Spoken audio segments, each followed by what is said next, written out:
Shalom, shalom, shalom, frères et sœurs en Christ. Bienvenue dans l'émission Motivons-nous.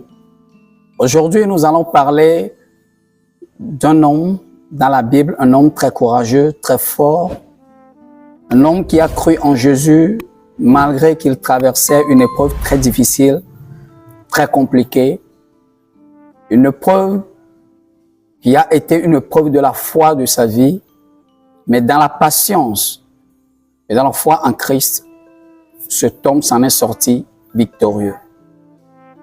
J'aimerais parler un peu de l'histoire du grand sacrificateur, du docteur de la loi, Jairus. La Bible dit un jour, l'enfant de Jairus est malade. Et cherchant du secours, cet homme pieux qui connaissait la valeur de Jésus a couru vers lui. Il s'est réfugié vers Jésus parce qu'il savait que Jésus est le Seigneur, celui-là qui accorde la vie, celui qui est la résurrection et la vie, qui détient tout. Alors il eut confiance en lui. Ce serait un autre docteur de la loi ou quelqu'un, dans son orgueil, sans humilité, il ne courira pas vers Jésus. Mais Jairus a compris que le Seigneur de tout homme, de toute âme, le Seigneur de toute la créature, c'est Jésus-Christ. Il a couru vers Jésus. Et quand il est allé vers Jésus, il a dit, Seigneur, viens dans ma maison car ma fille est malade. Je veux que tu viennes pour qu'elle soit guérie, pour que tu lui imposes les mains.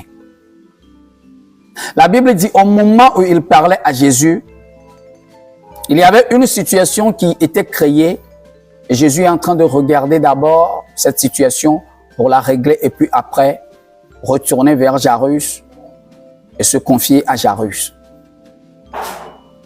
Avant que Jésus ne finisse de régler la situation dans laquelle se trouvait Jésus, la Bible a dit il y a eu un bruit qui courut de la maison de Jairus pour venir lui dire que sa fille est déjà décédée, de ne plus déranger le Seigneur de ses peines perdues. Mon frère en Christ, ma sœur, je te dis encore shalom. Que la paix du Seigneur soit avec toi. Je ne sais quelle situation tu es en train de traverser en ce moment. Les gens de ta famille, même tes frères et tes sœurs en Christ ont vu la situation. Ils t'ont dit que cette situation ne peut plus être réglée, que c'est fini. D'abandonner, de laisser le combat. Que si ça allait se changer, ça allait se changer depuis. Tu es un croyant, un fervent. Tu vas à l'église, tu sais adorer. Tu as foi en Christ. Mais aujourd'hui, tu es confronté à une situation très complexe, très dramatique, comme la situation de Jairus. C'est pas que Jairus ne connaissait pas Dieu. Il connaissait Dieu. Il croit en Dieu. Jairus, c'est un docteur de la loi. Il enseignait la loi. Tu crois en Christ, tu adores. Tu es dans une bonne église. Tu suis de bons enseignements. On t'a enseigné la foi, l'espérance. On t'a enseigné l'affermissement, la résistance dans les épreuves. Mais jusqu'à aujourd'hui, tu te trouves dans la même épreuve. C'est plus complexe que toi. Et tu te sens vaincu. Même des gens t'ont dit que c'est fini.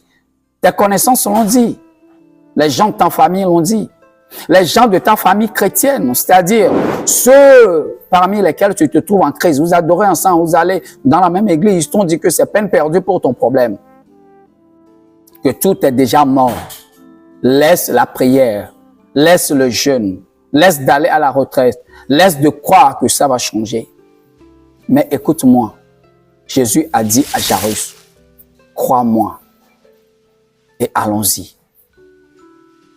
Et Jairus a cru en Jésus et ils étaient allés dans sa maison. Au moment où les gens pleuraient, au moment où c'était la désolation parce que c'est peine perdue, Jésus, il est entré chez l'enfant. Il fit sortir tout le monde. Pourquoi Jésus a fait sortir tout le monde?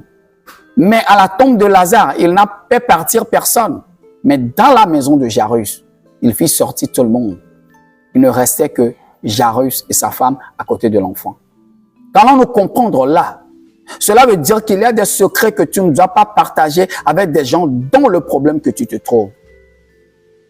Tu dois entrer dans ta chambre, partager le secret entre toi et Jésus-Christ.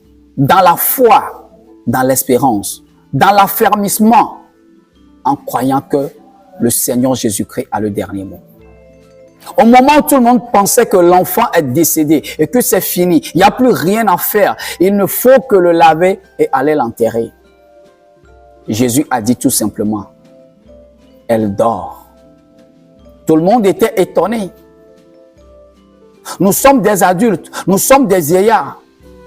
Comment est-ce que nous n'allons pas reconnaître une personne qui est décédée? Puisque nous avons vu des enfants décédés, nous avons vu des jeunes, des hommes, des femmes, nous avons vu des personnes âgées qui sont décédées dans cette nation d'Israël. Mais que dit cet homme que cet enfant dort? Or, elle est décédée. Mais dans la foi, Jésus n'a dit qu'un seul mot. Talita Kumi. Je te le dis, enfant, lève-toi. Et l'enfant s'est levé. C'était la joie. C'était la joie pour la famille. C'était la joie pour Jairus. Alors laisse-moi te dire, frère en Christ, sœur en Christ, que tu as besoin de partager ton secret avec Christ dans ta chambre. Et ce qui est mort dans ta vie, ce qui est peine perdue, laisse-moi te dire que c'est en sommeil. Ce n'est pas encore mort. Les gens t'ont dit que c'est fini, de laisser la prière, d'abandonner l'adoration, que ce n'est pas ça qui va changer la situation. Mais moi, laisse-moi te dire que la situation est en train de dormir paisiblement. Fais entrer Jésus dans ta chambre. Il dira Talita Kumi. La situation va se réveiller. Il y aura la résurrection. Tu seras rempli de joie. Tu seras rempli d'allégresse. Tu vas chanter des chants de louange. Tu auras un témoignage comme celui de Jairus. Fais confiance en Christ. Fais confiance en Christ, car il n'a pas encore dit son dernier mot. Alors laisse-moi te dire que ce matin ou ce soir, ça dépend du lieu où tu habites. Je suis encore venu pour te fortifier, te motiver. Toi, sœur en Christ, toi, frère en Christ, fais confiance en Christ, car ce qui est la situation qui est dans ta vie, cette situation est en train de dormir. Jésus, entrant chez toi, dans ta chambre, va le ressusciter pour toi. Sois béni encore une fois d'avoir suivi cette émission. N'oublie pas de partager pour faire du bien à quelqu'un qui est dans le besoin. Que Dieu te bénisse abondamment. À la prochaine dans l'émission Motivons-nous sur la TV Corps de Christ. Bonne journée. God bless.